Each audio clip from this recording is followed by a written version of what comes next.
ভাই আলাদাই রিস্ক লাগছে ভাই, পরীক্ষার আগে যেমন হয় ভাই, মানে বাড়ি থেকে বেরোনোর সময় তোর প্রবলেম হয়নি, বাট এখানে আসার মুহূর্তে ভাই ধড়কন বাড় গয়া।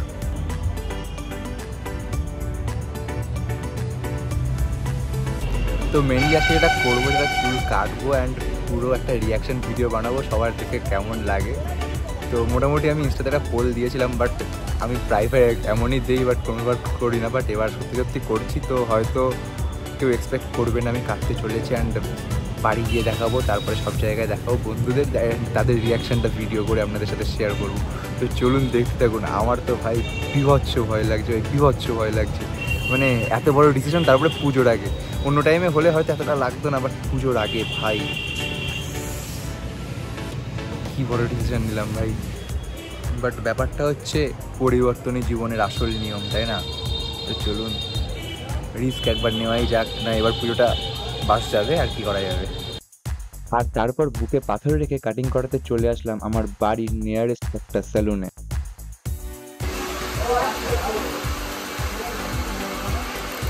আমি প্রচুর রিস্কে আছি, পা করবো কিন্তু। হ্যাঁ,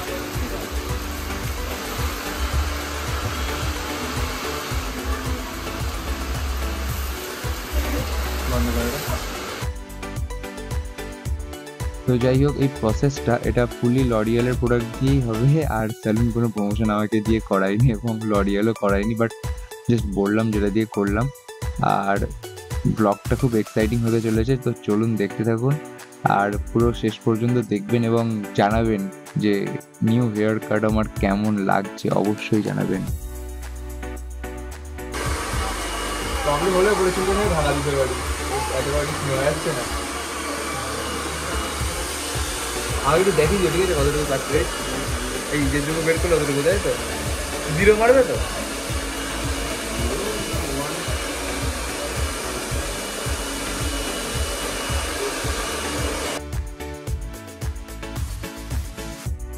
যাই হোক ভাই, এখনো প্রচুর পরিমাণে চাপ লাগছে, মানে যদি একটুও 19 থেকে 20 হয় ভাই খুবই বাজে দেখতে লাগবে, আমি বুঝতে পারছি। আর পুজোর টাইমে তো চোখে মুখে একটা ভয় কাজ করছে আমার, আর তবুও তাদের উপরে বিশ্বাস আছে, এই বিশ্বাস করেই চলতে হবে। একটু যদি 19-20 হয়ে যায় কিছু করার নেই, কারণ কেটে দেওয়া হচ্ছে, সাইডে দেখতেই পাচ্ছেন ফেড করা হচ্ছে। আর আমি মানে যতটা এক্সাইটেড আছি এটা দেখার জন্য যে লাস্ট অব্দি কেমন হবে, আর ততটাই ভয়ে আছি যে লাস্ট অব্দি যদি খারাপ হয়ে যায় তখন ভাই টুপি পরে ঘুরতে হবে, ভাই কিচ্ছু করার নেই। যাই হোক, আমার প্রচুর সাবস্ক্রাইবার বলেছে ওর হেয়ারস্টাইল চেঞ্জ করতে, চুল ছোটো করতে, চুল কাটতে, প্রচুর রকম কথাবার্তা, প্রচুর রকম ওপিনিয়ন, বাট আমি স্টিল নিজের জায়গায় সেমই থাকি। আমার যেটা ভালো লাগে সেটা করি, বাট এবার যেহেতু কলেজ থেকেও প্রচুর পরিমাণে প্রেশার আসছে, তো ডিসিশন নিলাম যে পুজোর টাইমে কিছু একটু চেঞ্জ করা যাক, একটু নতুন লুক ট্রাই করা যাক। তো সেই জন্যই চুলটা কাটতে এসেছি, বাট সিরিয়াসলি যেটা বললাম, এবং দেখি লাস্ট অব্দি কী হয় আলটিমেটলি। আমি খুবই এক্সাইটেড, খুবই এক্সাইটেড। আপনারা স্কিপ করে দেখবেন না ব্লগটা, ফুলটা দেখবেন, ফুল জার্নিটা দেখবেন। আর সিরিয়াসলি দাদার উপরে ভরসা করেছি একটাই কারণে, কারণ অনেকের কাছেই শুনেছি দাদার হাতের কাজ খুব ভালো। তো আমি একবার পরখ করে দেখে নিতে চাইছি, কারণ বেশিরভাগটাই আমি আগেও একবার এখানে এসেছিলাম অ্যান্ড চুল কাটতে এসেছিলাম, মানে ওপরের দিকে লং হেয়ারে যেগুলো ফেড হয় তো সেগুলো কাট করতে হয়, ঠিক আছে, না হলে চুল আর বাড়ে না। তো ফেড আমি 2 মাস অন্তর বা 1 মাস অন্তর বা 3 মাস অন্তর এমন কাট করে থাকি। অ্যান্ড আগেরবার করতে এসে আমার পেছনের সাইডের চুলগুলো প্রচুর পরিমাণে কেটে দিয়েছিল। ইনি কাটিনি, মানে এই দাদা কাটিনি, অন্য একজন কেটেছিলেন, সিনিয়র উনি অনেকটা। তো তো সেই জন্য আরও একটু রিস্কে ছিলাম এবং দাদাকে বললাম যে দাদা তুমি কাটো, আর অন্য কাউকে দিয়ে কাটিও না, কারণ পুজোর টাইমে যদি উল্টোপাল্টা হয়ে যায় ভাই পুরো মানে কেস খেয়ে যাবো। তো যাই হোক, দাদাই আমার মানে চুলে হাতটা দিয়েছে এবং আলটিমেটলি চুল কাটা স্টার্ট হয়ে গিয়েছে এবং প্রায় শেষের দিকে চলে এসেছে।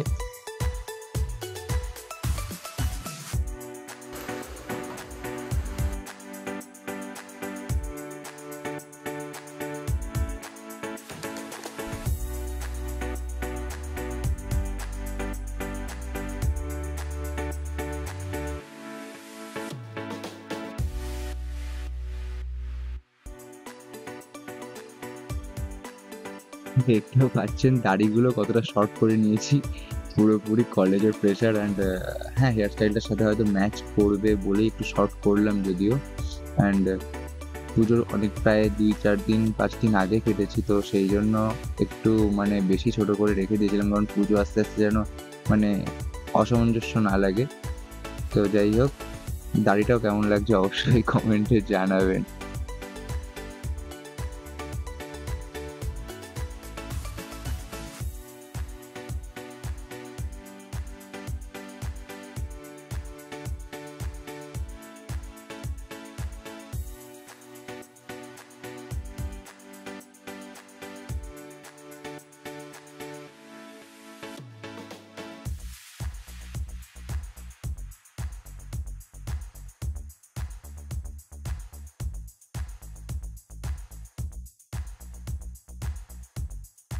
অ্যান্ড আলটিমেটলি আমার মাথায় স্পায়ের ক্রিমটা অ্যাপ্লাই করা হচ্ছে, আর যেমনটা বলেছিলাম পুরোপুরি লরিয়ালের প্রোডাক্ট। তো এখানে লরিয়ালের প্রোডাক্ট ইউজ করা হচ্ছে, এবং স্পায়ের ক্রিম অ্যাপ্লাই করার পরে একটু কিছু হিট খাওয়ানো হবে অ্যান্ড দেন ধুয়ে ফেলা হবে, আর মোটামুটি তারপরেই রেডি হয়ে যাবে আমার হেয়ার স্টাইল। অ্যান্ড দেখতেই পাচ্ছেন মোটামুটি লংয়ের ওপরই রেখে দিয়েছি, আর জাস্ট স্পাটা করছি। স্পাটা করার পরে কেমন কি ফিল হয়, কতটা সফট হয় হেয়ার অ্যান্ড কতটা রিপেয়ার হয় সেটাও দেখবো।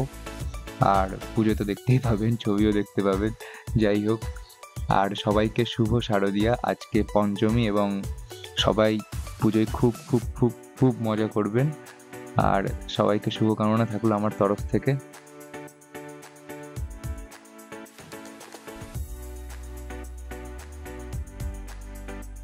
অ্যান্ড সিরিয়াসলি স্পাইর ক্রিম অ্যাপ্লাইয়ের পরে একটা আলাদাই মাসাজ করে দিল দাদা মাথার উপরে, কিছু বলার নেই।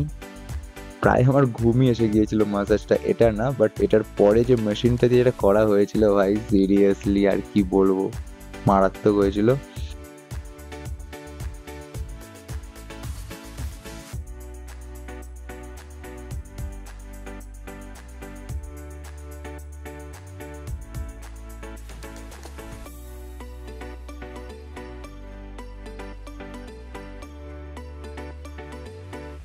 অ্যান্ড নাও কিছু সময়ের অপেক্ষা দেন, আমার আলটিমেট হেয়ার স্টাইল রিভিল হবে। এই স্পায়ের ক্রিমটা ধোয়ার পরে আপনাদেরকে দেখাবো যে আমার আলটিমেট হেয়ার স্টাইলটা কেমন দেখতে লাগছে, কি বৃত্তান্ত।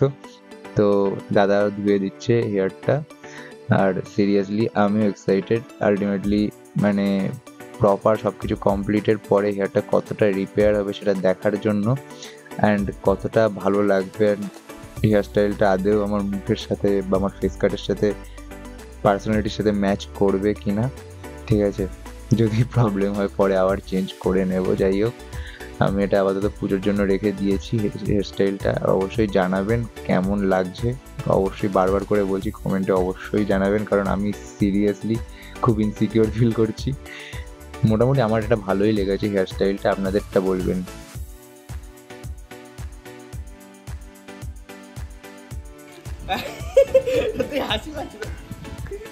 কাটলি কেন? ওটাই তো তোর একটা মানে ইউনিকনেস ছিল, যে সবার থেকে একটা আলাদা সিম্বল হয় না, লাইক এর এটা একে দিচ্ছে না যায়।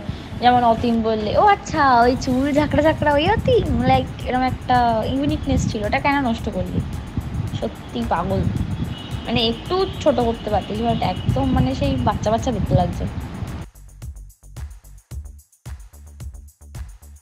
ভাই সিরিয়াসলি বলবো, পুরো ঝাঁট কাটা বাঁড়া লাগছে।